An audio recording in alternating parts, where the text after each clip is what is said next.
Hello बच्चों, कैसे हैं आप लोग। Good morning. हम आपको बोले थे कि कंस्ट्रक्टिव नोटिस पढ़ाने के बाद हम इंडोर मैनेजमेंट भी पढ़ाएंगे। तो आज हम दो टॉपिक पढ़ा डाले, मतलब दो चैप्टर पढ़ा डाले। एक कंस्ट्रक्टिव नोटिस जो कि चैप्टर नंबर 4 था, और एक अब बताने जा रहे हैं chapter number 5 doctrine of indoor management. बच्चों ये कोई चैप्टर नहीं है, मैंने आपकी सुविधा के लिए चैप्टर बना दिया है। ये memorandum of association and article of association का ही पार्ट है, बट उतना मैंने कहा वीडियो बनाने में लेंदी हो जाता है, इसलिए मैंने थोड़े थोड़े बना दिए ताकि आपको पूरा क्लियर हो जाए। केस लॉ के साथ बता दिया। अगर कोई डाउट आए तो आप कमेंट सेक्शन में जरूर पूछ सकते हैं। आइए आगे देखते हैं कि इंडोर मैनेजमेंट क्या होता है। हम बात कर रहे हैं डॉक्ट्रिन ऑफ इंडोर मैनेजमेंट के, तो थोड़ा सा पहले कुछ समझ लेते हैं, फिर इंडोर मैनेजमेंट की बात करते हैं। बच्चों हमने पिछली क्लास में बताया था, सेशन कराया था जो हमने, उसमें अभी जो सेशन कराया उसमें बताया कि भाई जो कंस्ट्रक्टिव नोटिस होती है, doctrine of constructive notice, doctrine of constructive notice ये मानकर चलती है कि जो भी आउटसाइडर कंपनी में डील करने आ रहा है, कंपनी में जो है कॉन्ट्रैक्ट करने आ रहा है, वो कंपनी के नियम कानूनों को अच्छे से पढ़ करके आया होगा।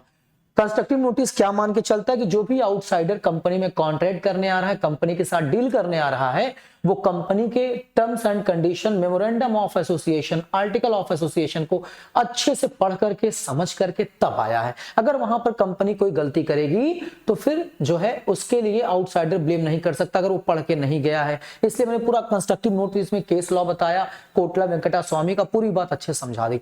तो एक प्रकार से कंस्ट्रक्टिव नोटिस बेटा आउटसाइडर को जो है, आउटसाइडर के अगेंस्ट काम करती है और कंपनी के फेवर में काम करती है। क्लियर? तो चलिए अब देखते हैं इंडोर मैनेजमेंट क्या है। जैसा कि आपको समझ में आ गया कि कंपनी के फेवर में काम करती कंस्ट्रक्टिव नोटिस। भाई आउटसाइडर के साथ कुछ गलत होगा तो फिर क्या होगा? तो लॉ मेकर ने सोचा, जिन लोगों ने कंपनी लॉ वगैरह बनाया, बड़े बड़े कोर्ट ने सोचा, हाउस ऑफ लॉर्ड ने सोचा, जस्टिस ने सोचा कि ऐसे तो आउटसाइडर के साथ गलत हो जाएगा। क्रेडिटर हैं, शेयर होल्डर हैं, पब्लिक है, गवर्नमेंट है, उनके साथ तो बहुत गलत होगा। अगर वो पढ़ के नहीं जाते हैं तब तो चलो कोई बात नहीं, अगर पढ़ के जाते हैं, कंपनी कुछ गलत कर दे तब भी वो कुछ नहीं कर सकते। तो इनको बचाने के लिए, इनको प्रोटेक्ट करने के लिए, आउटसाइडरों को प्रोटेक्ट करने के लिए बेटा इंडोर मैनेजमेंट का कॉन्सेप्ट आया। किसका कॉन्सेप्ट आया? इंडोर मैनेजमेंट का, डॉक्ट्रिन ऑफ इंडोर मैनेजमेंट। मैंने क्या कहा? Doctrine of constructive notice company के फेवर में बात करती, कंपनी को बचाती है आउटसाइडर से, और इंडोर मैनेजमेंट कंपनी अगर कुछ गलत कर रही है तो कंपनी से आउटसाइडर को बचाती है। डॉक्ट्रिन ऑफ इंडोर मैनेजमेंट किसके फेवर में बात करेगी? आउटसाइडर के, जबकि कंस्ट्रक्टिव नोटिस किसके फेवर में? कंपनी के फेवर में। तो अब हम लोग पढ़ने जा रहे हैं डॉक्ट्रिन ऑफ इंडोर मैनेजमेंट। तो आइए थोड़ा सा यहां समझ लें, फिर आगे बताएंगे। क्या बताएंगे? देखिए, डॉक्ट्रिन ऑफ इंडोर मैनेजमेंट कहता है, ये डॉक्ट्रिन कहती है अगर कोई आउटसाइडर है, आउटसाइडर सर कौन है बेटा? जो कंपनी का नहीं है। जैसे हम पैसा लगाने जा रहे हैं, कोई कंपनी को लोन देने जा रहा है, हम लोग आउटसाइडर है, ठीक है। जो आउटसाइडर है बेटा, वो जब कंपनी में अगर कोई कॉन्ट्रैक्ट करने जा रहे हैं, कंपनी में कोई कॉन्ट्रैक्ट करने जा रहे हैं, तो कंपनी को चलाने के लिए जो मैनेजमेंट होता है, वो मैनेजमेंट के कार्य पे विश्वास करें।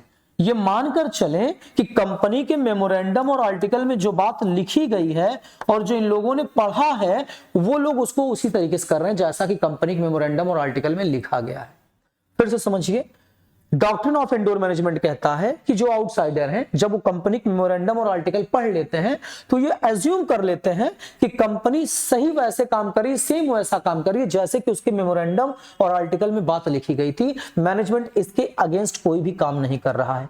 अगर कंपनी के नियम कानूनों को ये पढ़ के जाते हैं और मान लीजिए मैनेजमेंट उस नियम कानून के हिसाब से काम नहीं कर रहा, तो वहां पर कंपनी की गलती होगी, ना कि इनकी गलती होगी, क्योंकि इन्होंने पढ़ करके सब समझ लिया था।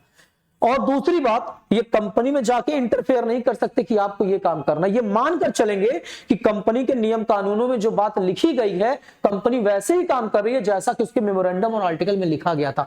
यहां पर अगर कोई कंपनी इरेगुलरिटीज करती है, कोई अनियमितता करती है, कुछ गलत करती है, तो गलती कंपनी की होगी ना कि इनकी होगी। लेकिन वहां पर क्या था, कंस्ट्रक्टिव नोटिस में अगर कंपनी मानकर चलती कि ये लोग पढ़ के आए हों, अगर नहीं पढ़ के आए हैं, कंपनी कुछ गलत करेगी तो इनकी गलती है। लेकिन यहां पर अगर ये लोग पढ़ करके गए हैं कंपनी के मेमोरेंडम और आर्टिकल, कंपनी उसके अगेंस्ट फिर कुछ काम कर रही है, तो कंपनी की गलती होगी। ये लोग एज्यूम करके चलेंगे आउटसाइडर कि कंपनी वही काम कर रही है जो उसके मेमोरेंडम और आर्टिकल में लिखा है, उसके अलावा कंपनी कुछ भी गलत काम नहीं कर रही है। मतलब कंपनी अपने पावर के अगेंस्ट जाके काम नहीं कर रही है। समझ में आई बात? तो इंडोर मैनेजमेंट किसके फेवर में बात करता है? आउटसाइडर के। आउटसाइडर ये मानकर चलते हैं कि कंपनी जो है वही काम कर रही है, वैसे ही काम कर रही है जिसका जैसे उसके नियम कानूनों में लिखा था, मेमोरेंडम और आर्टिकल में लिखा था। तो ये बेटा आउटसाइडर के फेवर में बात करती है। आउटसाइडर वहां पर जाने का अधिकार तो नहीं रखते, कंपनी मैनेजमेंट में जाके देखें कि सर क्या हो रहा है, नहीं, लेकिन ये मानकर तो चलेंगे ना कि कंपनी वही कर रही है जैसा उसने हमसे नियम कानून में बताए हैं। मान लीजिए आप किसी बैंक में, आप मान लीजिए कोई बैंक है, आप किसी कंपनी में 5 करोड़ रुपया दे देते हैं, इन्वेस्ट कर देते हैं लोन के रूप में। कंपनी को लोन की जरूरत थी, आपने 5 करोड़ दे दिया और उसके नियम कानूनों को आपने पढ़ा था और अच्छे से पैसा दे दिया। बेटा आप तो जाओगे नहीं देखने ना, लेकिन आप तो मान के चलोगे ना कि जो आपने पैसा दिया है वो नियम कानूनों के हिसाब से यूज हो रहा है, उसका गलत इस्तेमाल नहीं हो रहा है कुछ। तो बेटा कुल मिलाकर के कंपनी के फेवर में ये बात नहीं करती, ये आउटसाइडर के फेवर में बात करता है ये डॉक्ट्रिन। और कंस्ट्रक्टिव नोटिस किसके फेवर में बात करता है? कंपनी के फेवर में बात करता है। तो एक बार फिर doctrine of indoor management company outsider के फेवर में बात करता है और ये कहता है कि आउटसाइडर ये प्रिज्यूम करके चलते हैं, मान के चलते हैं कि कंपनी के जो बायलॉज में, जो मेमोरेंडम में, आर्टिकल में बातें लिखी गई थी, कंपनी उसको वैसे ही फॉलो कर रही है, उसके अगेंस्ट कंपनी काम नहीं कर रही है। अगर कंपनी कुछ काम करती है उसके अगेंस्ट, तो ये लोग दोषी नहीं होंगे, दोषी कंपनी होगी, कंपनी की गलती है। ठीक है, आइए केस लॉ देखते हैं, थोड़ा मीनिंग पढ़ लें फिर केस लॉ देखते हैं। हमने समझा दिया, अब समझ में आ जाएगा। बहुत इंपॉर्टेंट टॉपिक है, हमने बहुत संघर्ष किया है अपने टाइम पर जब हम बीकॉम करते थे, सीएस करते थे, तो इसलिए बेटा अब हम लोग जो है इसको समझ नहीं है तो समझा दे रहे हैं। ठीक है, मीनिंग ऑफ इंडोर मैनेजमेंट क्या है? इंडोर मैनेजमेंट की मीनिंग देखिए, the doctrine of indoor management popularly known as Turquand rule. बेटा डॉक्ट्रिन ऑफ इंडोर मैनेजमेंट को हम टर्कवेंट रूल के नाम से जानते हैं। टर्कवेंट रूल क्या है? अभी तो यही केस लॉ आपको समझाऊंगा, टर्कवेंट का ही केस लॉ बताऊंगा, बट आप समझो कि इसे टर्कवेंट रूल के नाम से जानते हैं। An exception is an exception to the doctrine of constructive notice। बेटा मैंने क्या बताया कि डॉक्ट्रिन ऑफ कंस्ट्रक्टिव नोटिस के एक्सेप्शन के रूप में इसे लाया गया, क्योंकि doctrine of constructive notice company के फेवर में बात करती है, जबकि doctrine of indoor management outsider के फेवर में बात करती है। It is a 150-year-old concept that came into existence to protect outsider from enterprise। बेटा ये 150 साल पुरानी कॉन्सेप्ट है डॉक्ट्रिन ऑफ इंडोर मैनेजमेंट, और ये आया है आउटसाइडर को बचाने के लिए कंपनी से, कि कंपनी कुछ गलत करे तो आउटसाइडर के साथ गलत ना हो। In other words, this doctrine of indoor management in company law emphasize the concept that an outsider declining with the company in good faith can assume that in other words this doctrine, थोड़ा सा बेटा मैं इधर भी ध्यान दे रहा हूँ laptop पे, कई बार अभी वीडियो रिकॉर्ड करते टाइम रुक गया था, तो इसलिए मैं थोड़ा सा इधर ध्यान दे रहा हूँ, तो डिस्ट्रैक्ट थोड़ा सा 1 मिनट रुक जाए बस। In other words, this doctrine of indoor management in company law emphasize the concept that in outsider dealing with the company in good faith can assume that there are no irregularities in the working of the company and all procedural requirement have been compiled with। क्या कह रहा है? जो भी व्यक्ति company के साथ deal करने जा रहा है वो ये मान के चलेगा कि कंपनी कोई भी इरेगुलरिटीज, किसी प्रकार की अनियमितता, कोई गलती नहीं कर रही है, जैसा कि कंपनी के नियम कानूनों में बताया गया था कंपनी वैसे ही काम कर रही है। इसी को हम कहते हैं डॉक्ट्रिन ऑफ इंडोर मैनेजमेंट। अब आप जाके देख तो सकते नहीं है कि जैसे भाई कंपनी ने बताया था क्या वैसे कर रही है, क्या मैनेजमेंट के आप जाके बीच में देख नहीं, आप सिर्फ बाहर रह के मान सकते हैं कि कंपनी वही काम करे जैसा कि उसके नियम कानूनों में लिखा गया। अगर उसके अगेंस्ट कंपनी काम करेगी तो आप कंपनी पर केस कर सकते हैं।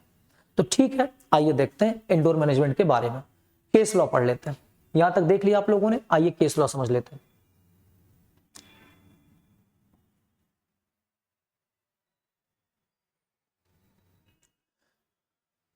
आइए पहले केस लॉ को जान लेते हैं, उसके बाद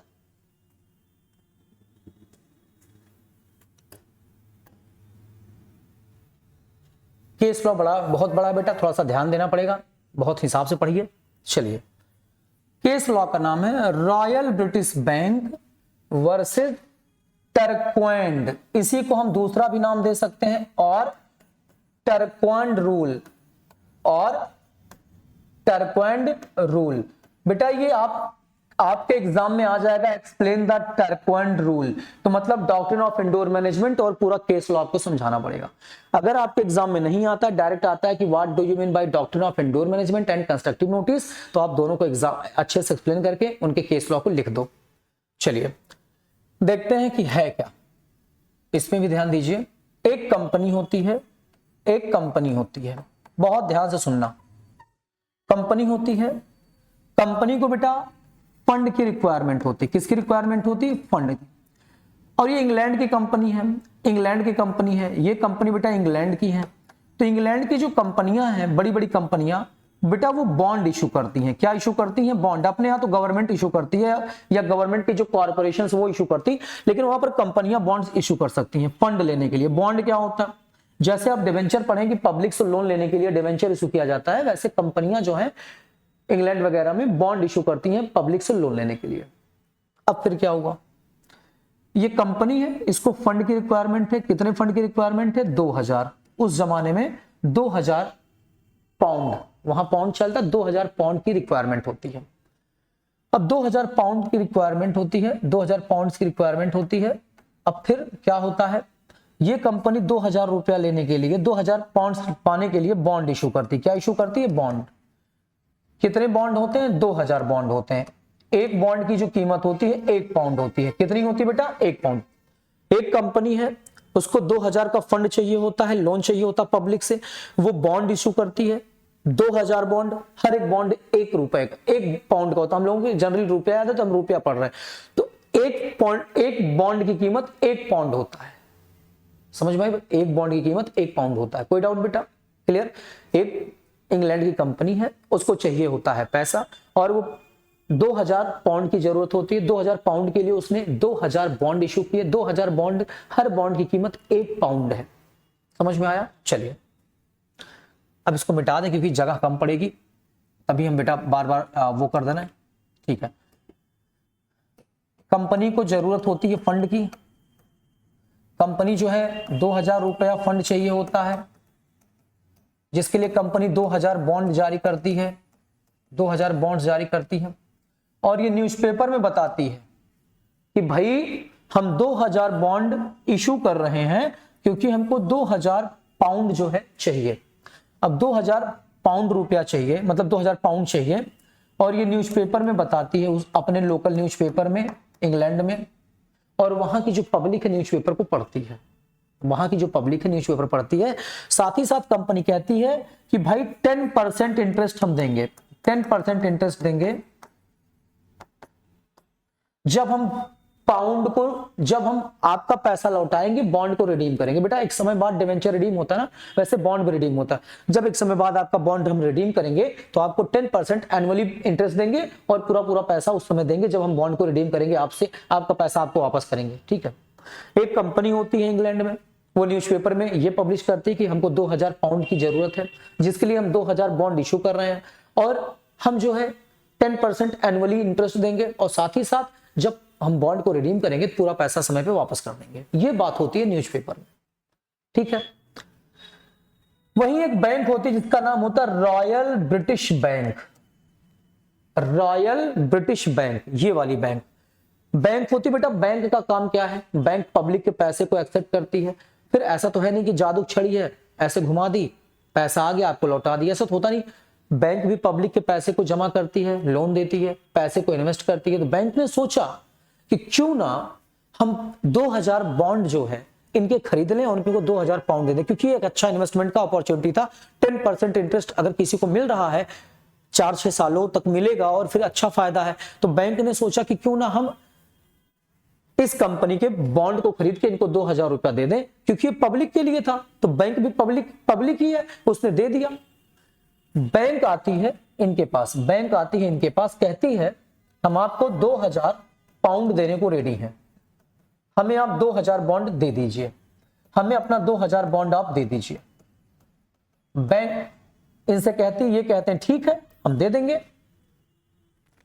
लेकिन इनके आर्टिकल में, कंपनी के आर्टिकल ऑफ एसोसिएशन में एक बात लिखी हुई थी कि जब भी कंपनी बॉन्ड इशू करेगी, क्या इशू करेगी बेटा? बॉन्ड, तो उसके लिए कंपनी को ऑर्डिनरी रेजोल्यूशन पास करना पड़ेगा। ऑर्डिनरी रेजोल्यूशन पास करना पड़ेगा। बच्चों एक बात याद रखना, ऑर्डिनरी रेजोल्यूशन क्या होता है?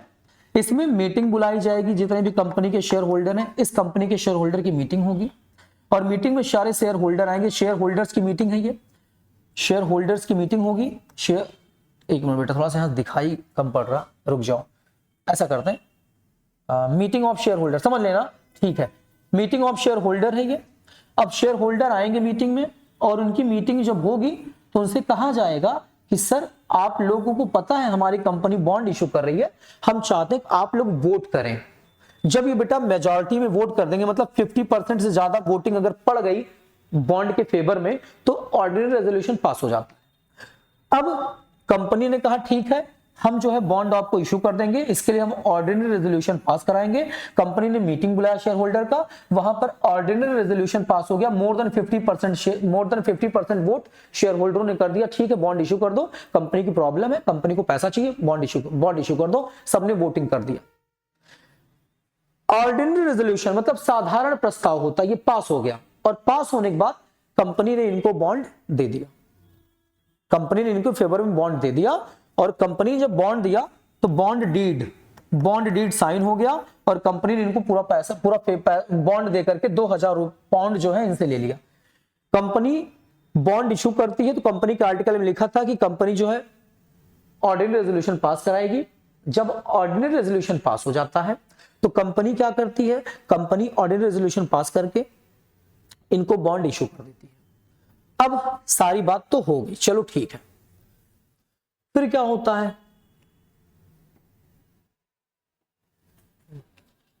आफ्टर सम टाइम, कुछ समय बाद, आफ्टर सम टाइम्स कुछ समय बाद, ये जो कंपनी होती है जिसने 2000 पाउंड लिया था रॉयल ब्रिटिश बैंक से, ये कोर्ट में केस करती है कि अजय हमारे पास पैसा नहीं है, हमारे पास ड्यू टू इनसफिशिएंट फंड, हम कंपनी मतलब हम चला पाने में अपने आप को असक्षम है, हमको दिवालिया घोषित कर दिया जाए और हमको बंद कर दिया जाए। कंपनी अपील करती कोर्ट में कि सर हमारे पास 4 से 10 साल बाद कि हमारे पास पैसा नहीं है, हम लोगों का पैसा नहीं चुका पा रहे हैं, हमको बंद कर दिया जाए। तो कोर्ट कहती ठीक है, कोर्ट ने ऑर्डर पास कर दिया, चलो ठीक है कंपनी को बंद कर दिया जाए। कोर्ट ने ऑर्डर पास कर दिया कंपनी के लिए कि चलो कंपनी बंद कर दो। देखो पहले कंपनी 2000 पाउंड उधार लेती है रॉयल ब्रिटिश बैंक से बॉन्ड जारी करके, बाद में कुछ दिन बाद कंपनी के हालात ठीक नहीं होते क्योंकि उस समय भी उसने उधार ही लिया था, फिर भी वो सही नहीं होती है, तो बाद में कोर्ट में ये कहती भाई हमें बंद करने का ऑर्डर दिया जाए, हम बंद होना चाहते हैं, वाइंड अप कर दो हमारा। फिर कोर्ट ने कहा ठीक है कंपनी की स्थिति ठीक नहीं, बंद कर दो। अब ये मामला कोर्ट ने पास कर दिया ऑर्डर और कोर्ट ने एक लिक्विडेटर अपॉइंट किया। बच्चों जब कोर्ट कभी कंपनी बंद होती है तो उसके लिए एक लिक्विडेटर अपॉइंट होता है। लिक्विडेटर मतलब जो कंपनी को बंद कराने की पूरी प्रक्रिया करता है, वो कोर्ट का आदमी होता है। लिक्विडेटर आता है जिसका नाम होता है टर्क्वेंड। अब समझ में आया? लिक्विडेटर का नाम होता है टर्क्वेंड। इसका नाम होता है लिक्विडेटर का, जो कोर्ट की तरफ से आया था कंपनी को बंद कराने। अब टर्क्वेंड आते हैं कंपनी में और कंपनी के सारे एसेट्स को बेचते हैं। भाई जब कंपनी बंद होती है तो कंपनी के सारे एसेट्स बेचे जाते हैं, देखा जाता है कि एसेट्स बेचने के बाद कितना पेमेंट रिसीव हुआ है, कितना पैसा आया है, और कंपनी के जितने भी क्रेडिटर होते हैं, उधार लेने वाले लोग होते हैं, उनका पैसा उनको चुका दिया जाता है। फिर जो बचता है वो शेयर होल्डर वगैरह को बांट करके खत्म कर दिया जाता है। ये आपने लिक्विडेशन स्टेटमेंट पढ़ा होगा अगर बीकॉम में या सीएस में, तो समझ में आ रहा होगा। अब कंपनी को बंद कराने के लिए लिक्विडेटर आता है जिसका नाम टर्क्वेंड होता है। अब टर्क्वेंड कंपनी को बंद कराने के लिए सबसे पहले कंपनी की संपत्ति बेचते हैं, मशीन, बिल्डिंग, लैंड, मटेरियल सब बेच देते हैं, और कंपनी में जो पेमेंट आता है, और टर्क्वेंड कहते हैं कि इतना पेमेंट आया है और क्रेडिटर ये हैं, और क्रेडिटर का नाम न्यूज़पेपर में निकाल दिया जाता है, भाई कंपनी बंद हो रही है, आप अपना अपना पैसा लेने चले आओ। लेकिन वहां पर उस क्रेडिटर के नाम में रॉयल ब्रिटिश बैंक का नाम नहीं था। किसका नाम नहीं था? रॉयल ब्रिटिश बैंक का। सर क्यों? बताते हैं ना। अब रॉयल ब्रिटिश बैंक ने जब न्यूज़पेपर पढ़ा रहे तो एक मिनट बेटा, कंपनी तो बंद हो रही है और हमारा नाम नहीं है, हम तो 2000 बॉन्ड लिए कंपनी। अब ये इनके लोग गए, जब इनके लोग कंपनी में जाते हैं तो कहते हैं कि हमारा नाम क्यों नहीं है। टर्कोएंड कहता है क्यों आपका नाम क्यों रहेगा? कहते भैया हमारे पास बॉन्ड डीड है, ये देखिए हम जब बॉन्ड लिए थे तो सिग्नेचर हुआ था। ये कंपनी कहती है, वो टर्कोएंड कहते हैं कि ये तो इनवैलिड है। कहते हैं क्यों इनवैलिड है? अच्छा डायरेक्ट नहीं कहते इनवैलिड है, पहले वो डीड जाता है मैनेजमेंट के पास, जो लोग मैनेजमेंट में थे, अब तो कोई मैनेजमेंट नहीं क्योंकि अब तो सब टर्कोएंड के हाथ में आ गया। तो उनसे पूछता भाई बताओ इनका ये जो डीड साइन हुआ था ये क्या है? तो मैनेजमेंट के लोग कहते हैं सर ये तो इनवैलिड है। तो टर्कोएंड जो पता चलता कि इनवैलिड है तो वही बात आके बताते हैं रॉयल ब्रिटिश बैंक को, भैया आपका तो जो बॉन्ड का डीड था वो तो इनवैलिड है। ये तो कहते हैं अरे पूरा ऑर्डिनरी रेजोल्यूशन पास हुआ था सर, सिस्टमैटिक सारा काम हुआ था उस समय जब बॉन्ड दिया जा रहा था। तो सर कैसे समझ नहीं पा रहे सर? तब ये कहता है कि भाई हम देखिए कंपनी के लोगों ने बताया हमसे, टर्कोएंड कहता है, टर्कोएंड तो था नहीं तो लिक्विडेटर है, ये कहता है कंपनी के लोग जो मैनेज करते थे वो बताए कि ये जो ऑर्डिनरी रेजोल्यूशन पास हुआ है इसमें ये नहीं लिखा गया है कि कितना बॉन्ड आपको दिया गया है, अमाउंट मेंशन नहीं है, क्वांटिटी मेंशन नहीं है। इस वजह से ये जो कंपनी में ऑर्डिनरी रेजोल्यूशन पास हुआ था वो इनवैलिड था, और जब ऑर्डिनरी रेजोल्यूशन इनवैलिड था तो आपका ये बॉन्ड डीड भी इनवैलिड है। समझ में आया? एक कंपनी होती है उसको 2000 पाउंड की जरूरत होती है, वो 2000 बॉन्ड जारी करता है। रॉयल ब्रिटिश बैंक पैसा लगाने आता है, 2000 रुपया बॉन्ड लेकर के देना चाहता है, और उसके लिए कंपनी की आर्टिकल में लिखा था कि कंपनी जो है इस ऑर्डिनरी रेजोल्यूशन पास करेगी। कंपनी ने रेजोल्यूशन पास भी किया, बट कंपनी ने जो रेजोल्यूशन पास किया उसमें अपने क्वांटिटी और रुपए को नहीं शामिल किया कि कितने का बॉन्ड है, कितना बॉन्ड है। याद आया? गलती किसकी हुई? कंपनी की। पैसा किसने लगाया? रॉयल ब्रिटिश बैंक ने। नुकसान किसका हो रहा है? रॉयल ब्रिटिश बैंक का, क्योंकि उसका नाम क्रेडिटर की लिस्ट में आ नहीं रहा, क्योंकि ऑर्डिनरी रेजोल्यूशन इनवैलिड हो गया। भाई उसमें तो क्वांटिटी वगैरह लिखी जाती, लिखी नहीं गई, तो गलती किसकी? कंपनी की। फिर क्या हुआ? रॉयल ब्रिटिश बैंक ने टर्कोएंड पर केस किया। सर टर्कोएंड पे क्यों किया? टर्कोएंड तो कंपनी के लिक्विडेटर है। बिल्कुल बेटा, क्योंकि कंपनी बंद कराते टाइम पूरा का पूरा जो पावर होता है वो लिक्विडेटर का होता है, जो भी केस होगा लिक्विडेटर के नाम पे होगा। तो लिक्विडेटर के ऊपर केस किया, क्योंकि लिक्विडेटर ही तो पैसा बांटता, तो इसने तो नाम नहीं फाइनल किया था लिस्ट में, तो इसलिए कंपनी ने इसके ऊपर केस किया। जब मामला कोर्ट में जाता है, तो कोर्ट कहती है इनसे और इनसे पूछती है जी बताओ, ये कहते हैं साहब हमने जिस कंपनी के लिक्विडेटर है उस कंपनी में बॉन्ड लिया था 2000 का 10% ब्याज पर। सर 2000 पाउंड हमने दिया था कंपनी को। सर कंपनी में ऑर्डिनरी रेजोल्यूशन पास होना था, पास भी किया गया सर, पास भी कर दिया गया, लेकिन अब ये लोग कह रहे हैं सर कि उसमें क्वांटिटी नहीं लिखा गया था कि कितने का बॉन्ड देना है, और उस पर वैल्यू नहीं लिखी गई थी बॉन्ड की। सर जिस वजह से ये ओआर पूरा इनवैलिड है, ये लोग कह रहे हैं सर मैं बताऊं क्या करूं सर, मैं तो पैसा टूट गया सर, मैं तो पब्लिक के पैसे लाया था सर, मैं तो टूट गया सर, मैं तो तबाह हो गया सर। कोर्ट कहते हैं क्या आपने इनके मेमोरेंडम और आर्टिकल को पढ़ रखा था? हाँ सर पढ़ रखा था, मुझे पता था सर कि इनको ऑर्डिनरी रेजोल्यूशन पास करना है। भाई ये बैंक है, उसके लोग तो पढ़ के ही जाएंगे ना, बैंक बेवकूफ तो है नहीं। कोर्ट कहती है ठीक है। कोर्ट ऑर्डर पास करती टर्कोएंड को कि मिस्टर टर्कोएंड इनका भी नाम क्रेडिटर की लिस्ट में शामिल करो। टर्कोएंड कहते हैं क्यों? क्योंकि ओआर तो इनवैलिड है, मैं क्यों दूं पैसा? कोर्ट कहती मिस्टर टर्कोएंड